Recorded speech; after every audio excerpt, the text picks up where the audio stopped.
नमस्कार दोस्तों, मैं अंकुर उपाध्याय स्वागत करता हूं आप सभी का एक बार फिर से अपनी नई वीडियो में।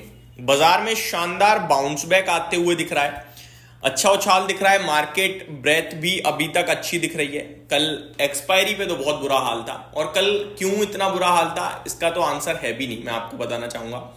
ना आप सेलिंग प्रेशर बोल सकते हो एफआईडीआई की तरफ से, ना आप कोई न्यूज इवेंट, कुछ नहीं था। बस बाजार टूटा और बहुत बुरी तरीके से टूटा। आज रिबाउंड दिख रहा है, काफी अच्छा रिबाउंड दिख रहा है मैं कहूंगा, क्योंकि मार्केट ब्रेथ काफी स्ट्रांग दिख रही है as of now. But closing के समय क्या हो जाए पता नहीं है, तो वेट एंड वॉच की सिचुएशन में रहेंगे। बाजार पॉजिटिव है, एंजॉय करेंगे। निफ्टी लेवल्स पे बस थोड़ा बहुत समझ में आ रहा है बाजार, और थोड़ी बहुत स्ट्रेटेजी वहीं बना सकते हैं। इससे ज्यादा कुछ इस समय स्टॉक स्पेसिफिक तो समझ में आ नहीं रहा है, क्योंकि ना एफआईआई की तरफ से ऐसा कोई भर के सेलिंग दिखती है, ना डीआईआई की तरफ से दिखती है।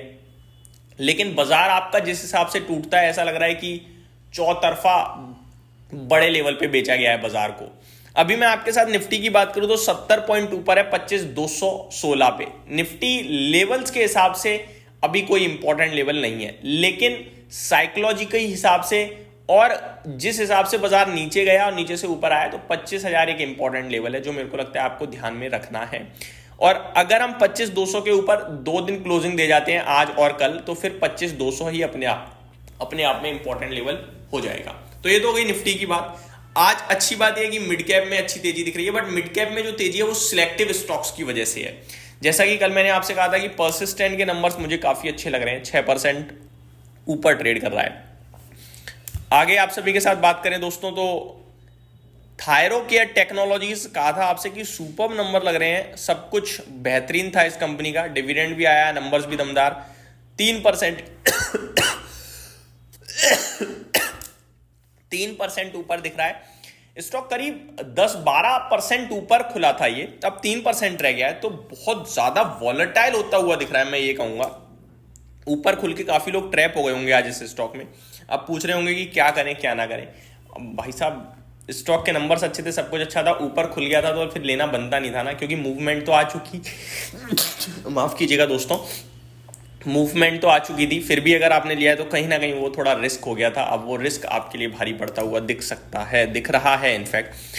तो मिड कैप में करीब 1% की जो तेजी है, उसके पीछे कुछ सिलेक्टिव नाम्स हैं मेरे को लगता है, जिसकी वजह से आज मिड कैप इंडेक्स अच्छा कर रहा है। फॉर एग्जांपल पूरा आईटी मिड कैप आज अच्छा कर रहा है, ठीक है, तो ये भी एक स्ट्रेंथ देने का काम कर रहा है। स्मॉल कैप इंडेक्स भी करीब 0.4% ऊपर है। निफ्टी सेंसेक्स 1/3% समथिंग ऊपर है, और bank Nifty flat to positive है। सेक्टर स्पेसिफिक एकमात्र मीडिया क्षेत्र है जो लाल निशान में है, बाकी सब तेजी में है। रियल एस्टेट में बहुत ही कमाल की तेजी दिख रही है, आज 2% ऊपर। रियल एस्टेट के सारे ही स्टॉक्स आज हरे निशान में है। Lodha, Signature Global, Prestige Estates, Phoenix limited, ये शोभा 3% है, बाकी ज्यादातर 2% और 0.25% के करीब ऊपर दिख रहे हैं। चौतरफा तेजी है आज बाजार में, आप कह सकते हो। टॉप गेनर की लिस्ट को लीड कर रहा है आज आईसीआईसीआई लोम्बार्ड, अपने नतीजों के बाद 7% की कमाल की तेजी। परसिस्टेंट 6% ऊपर अपने नतीजों के बाद। न्यूजेन सॉफ्टवेयर में भी 6% की तेजी है। Intellect design, arena and Godfrey Phillips, ये कुछ स्टॉक्स हैं जो कमाल की तेजी में आज।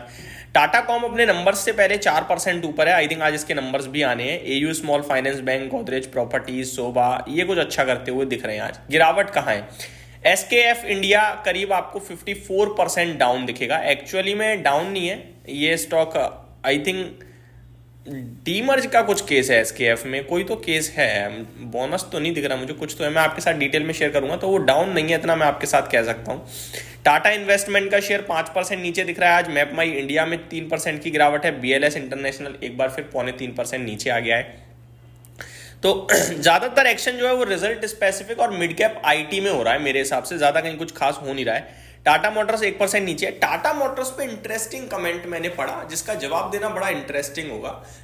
मैंने भाई 700 रुपए पे या 800 रुपए पे लिया है, मतलब प्री इस डीमर्जर मान के चलो आप, और अभी 400 रुपए खड़ा है, तो क्या मैं एवरेज कर सकता हूं? जेन्युइन सवाल है कि बंदे को लग रहा है कि भाई 800-700 वाला भी 400 है, तो क्या मैं यहां एवरेज करूं? इसके बारे में मैं आपके साथ डिटेल में वीडियो बनाऊंगा। आपको ये पता होना चाहिए कि ये 700 वाला 400 नहीं हुआ है, ये 400 की वैल्यू रखता है, ये सस्ता नहीं हुआ है। मैं इसके बारे में डिटेल में आप सभी के साथ बात करूंगा। एक बहुत ही सही सवाल लगा मुझे। आगे बात करी जाए दोस्तों तो recently listed LG IPO flat दिख रहा है आज के सेशन में। टाटा कैपिटल लगभग 5% ऊपर दिख रहा है आज के सेशन में। निफ्टी में 41 स्टॉक्स पॉजिटिव है। जियो फाइनेंशियल लीड कर रहा है 2% की तेजी के साथ। इन्फोसिस गिरावट को लीड कर रहा है, 1.5% की गिरावट देखने को मिल रही है। आज के सेशन में result calendar, Axis Bank, IRFC, HDFC Life Insurance, HDFC AMC, L and T Finance, HDB Financial Services, Oberoi Realty, Tata Comm, KEI Industries, MRPL, Angel One, Nuvoco Vistas, Network 18, Tips Music, Heritage Food, Rosari Biotech, Kewal Kiran Clothing, Hathway Cable, Sumit Securities, Delta Corp, Huhtamaki India, Quick Heal Technologies, K Solves India, Urja Global, बहुत सारे नाम है छोटे मोटे। अब देखा जाए तो इन सब के आज रिजल्ट्स आते हुए दिखेंगे। टीसीएस का शेयर 11 रुपये एक्स डिविडेंड ट्रेड कर रहा है आज के सेशन में। काफ़ी सारे स्टॉक्स खबरों के दम पर भी एक्शन में है, जिनके बारे में दिन के दौरान बात करेंगे। बने रहिए चैनल के साथ। Thank you so much for watching this video. Have a great day guys.